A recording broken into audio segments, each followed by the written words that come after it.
So I thought I should also talk about after we get all the siding done and the posts, we really want to start priming this floor. Ava and Meyer hanging out with me. But so what I'm thinking is I'm going to get something small, maybe my scraper, and clean out the dirt in between, and then just brush it all down real good, and then start priming. And just kind of do half, move all the chairs over there, do this half, let it dry, and then maybe even put the color down and then move the chairs back.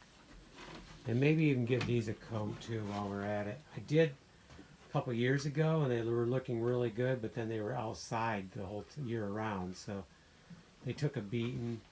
So it'd be nice to give them a good coat of the clear sealing stuff. Because in here, again, with this roof protection, they're going to stay nice now.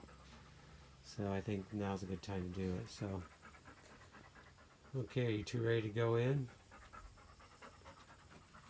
Let's call it a day on this task and move on to the next one.